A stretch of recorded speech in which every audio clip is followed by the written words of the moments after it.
Assalamualaikum warahmatullahi wabarakatuh. Halo teman-teman, saya Irwan Gustiawan dengan NPM 201220117. Di sini saya akan menjelaskan tentang resume materi dari 1 sampai 6 sesingkat-singkatnya. Jadi mohon maaf bila ada suara masuk dari luar ya. Soalnya di sini juga lagi ada selawatan di depan kan, soalnya ada baca. Oke, kita langsung aja. Yang pertama itu adalah ma'rifatullah. Jadi apa sih itu ma'rifatullah? Ma'rifatullah adalah mengenal Allah dengan cara mengetahui nama-namanya yang maha indah dan sifat-sifatnya yang maha sempurna, serta perbuatan-perbuatannya yang maha bijaksana dan tanda-tanda keberadaannya di seluruh ciptaannya. Ma'rifatullah adalah tujuan utama perjalanan spiritual seorang muslim yang akan meningkatkan iman dan ketakwaannya kepada Allah. Ayat Al-Quran yang berkaitan dengan ma'rifatullah adalah sebagai berikut. Dan di antara tanda-tanda kekuasaannya ialah penciptaan langit dan bumi dan perbedaan bahasa dan warna kulit kalian. Sesungguhnya pada yang demikian itu benar-benar terdapat tanda-tanda bagi orang yang mengetahui. Quran Surat Ar-Rum ayat 22. Lalu ada ahamiyatu ma'rifatullah. Ma'rifatullah adalah pentingnya mengenal Allah, yang merupakan hakikat dari ibadah dan syariat Islam. Mengenal Allah adalah kewajiban pertama dan utama bagi setiap muslim.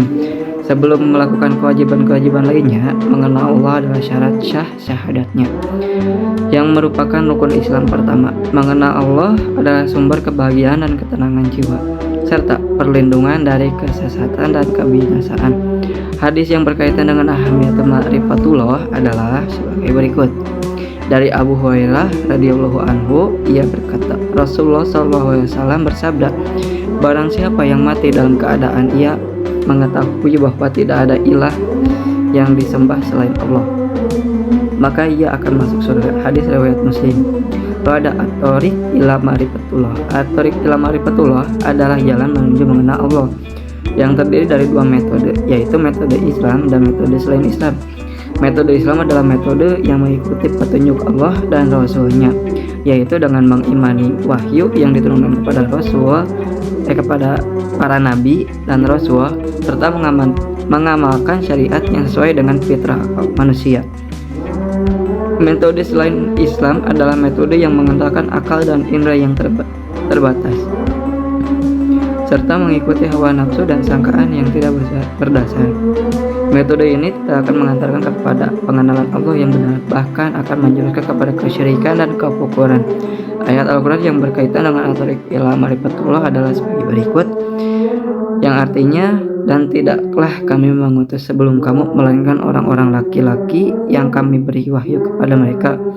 Bertanyalah kepada orang-orang yang punya pengetahuan atau ulama jika kamu tidak mengetahuinya. Quran Surat An-Nahl ayat 43. Lalu ada al-mawani min ma'rifatullah. Al-mawani min ma'rifatullah adalah hal-hal yang menghalangi seseorang dari mengenal Allah, yang dapat bersumber dari diri sendiri, lingkungan, atau syaitan. Hal-hal yang menghalangi dari diri sendiri adalah kebohongan, keangkuhan, kecintaan dunia, dan penyakit hati. Hal-hal yang menghalangi dari lingkungan antara lain adalah pergaulan yang buruk, budaya yang menyimpang, dan media yang menyesatkan. Hal-hal yang menghalangi dari syaitan adalah antara lain bisikan-bisikan yang menimbulkan keraguan, kesombongan, dan keingkaran.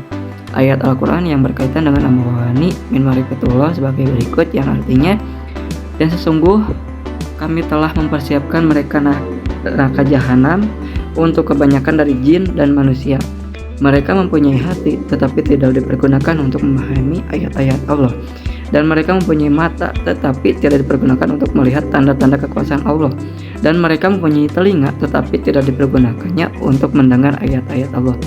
Mereka itu sebagai binatang ternak, bahkan mereka lebih sesat lagi. Mereka itulah orang-orang yang lalai.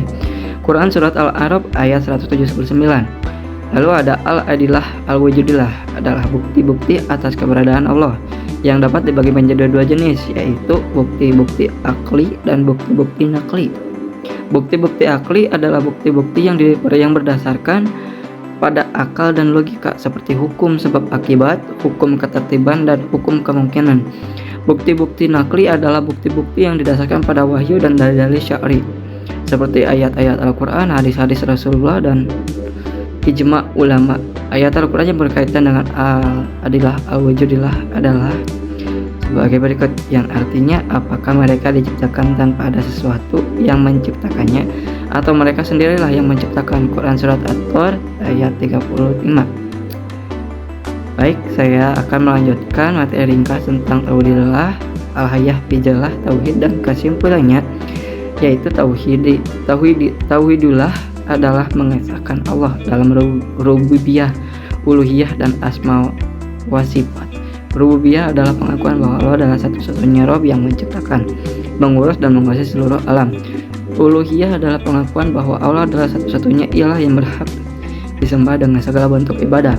Asma wa sifat adalah pengakuan bahwa Allah memiliki nama-nama dan sifat-sifat yang sempurna yang tidak ada menyerupainya. Ayat Al-Quran yang berkaitan dengan tauhidillah adalah sebagai berikut, yaitu katakanlah Dia Allah yang Maha Esa.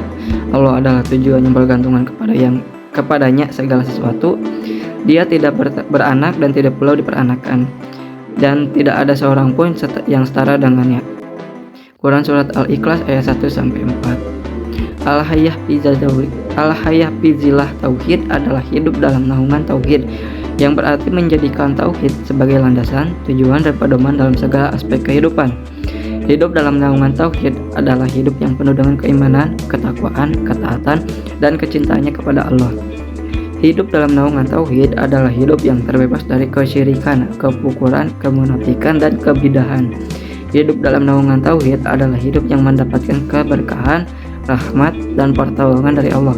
Hadis yang berkaitan dengan al-hayah bizilah tauhid adalah sebagai berikut, yang artinya dari Abu Hurairah radhiyallahu anhu, ia berkata, Rasulullah SAW bersabda, barang siapa yang mengucapkan la ilaha illallah wahdahu la syarikalahu mulku walahu hamdu wa huwa ala kulli syai'in qadir.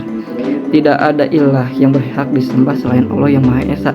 Tidak ada sekutu baginya kerajaan dan pujian, dan Dia Maha Kuasa atas segala sesuatu dalam sehari 100 kali.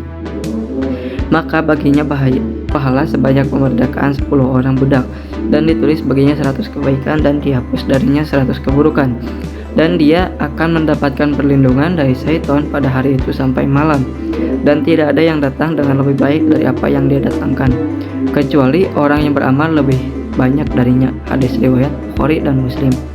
Kesimpulan dari materi ringkas ini adalah bahwa mengenal Allah adalah kewajiban dan tujuan utama bagi setiap muslim yang harus dicapai dengan mengikut jalan yang benar, yaitu jalan Islam yang dibawa oleh para nabi dan rasul. Mengenal Allah adalah sumber kebahagiaan dan ketenangan jiwa, serta perlindungan dari kesesatan dan kebinasaan. Mengenal Allah adalah kelandasan, tujuan, dan pedoman dalam segala aspek kehidupan. Mengenal Allah adalah mengesahkan Allah dalam rububiyah, uluhiyah, dan asma wa sifat, serta hidup dalam naungan tauhid. Semoga Allah memberikan kita taufik untuk mengenalnya, mencintainya, dan menyembahnya dengan sebaik-baiknya. Amin ya rabbal alamin. Mungkin cukup sekian dari resume yang saya dapatkan. Mohon maaf bila ada kata-kata yang kurang diperkenankan. Ditutup dengan wassalamualaikum warahmatullahi wabarakatuh.